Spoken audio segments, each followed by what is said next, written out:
আসসালামু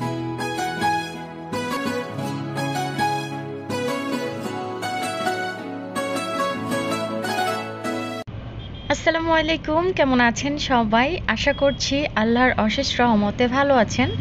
আমরাও ভালো আছি। আজকের ভিডিওটি আমি সন্ধ্যার পর থেকে শুরু করছি। আশা করছি আজকের পুরো ভিডিওটি আপনাদের কাছে ভালো লাগবে। সন্ধ্যার পর বাসা থেকে বের হয়ে হাঁটাহাঁটি করছিলাম। হঠাৎ করে ভাবলাম যে হাঁসের মাংস আর চাপড়ি খাবো, তাই চলে আসলাম মিনি নীলা মার্কেটে। এটা হচ্ছে আফতাবনগর। আফতাবনগর খোলা আকাশের নিচে এইরকম অনেক অনেক খাবারের দোকান আছে। আমার কাছে এই জায়গাটা অনেক বেশি ভালো লাগে। তো আপনারা যারা ঢাকার আশেপাশে আছেন বা বনশ্রী এলাকায় থাকেন তারা কিন্তু জানেন যে আফতাবনগরে খুব সুন্দর ঘোরার প্লেস আছে। বাচ্চা কাচ্চা নিয়ে অনেক সুন্দরভাবে ঘোরাঘুরি করা যায়।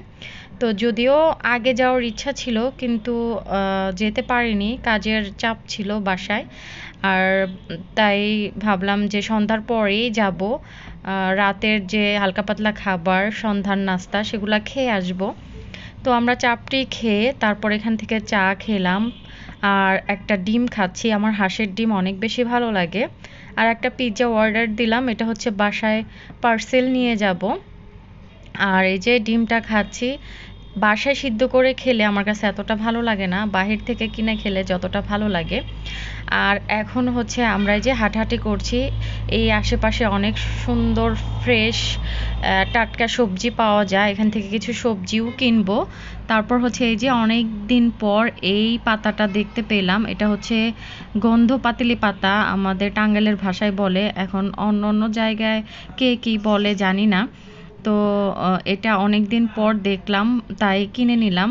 এটা দিয়ে বড়া বানিয়ে খেলে অনেক অনেক বেশি টেস্ট হয়। আর এখান থেকে কিছু বাদাম, বুট, ছোলা এই তো কেনাকাটা করছি। এই ছিল ছোট্ট একটি ভিডিও। আল্লাহ হাফেজ।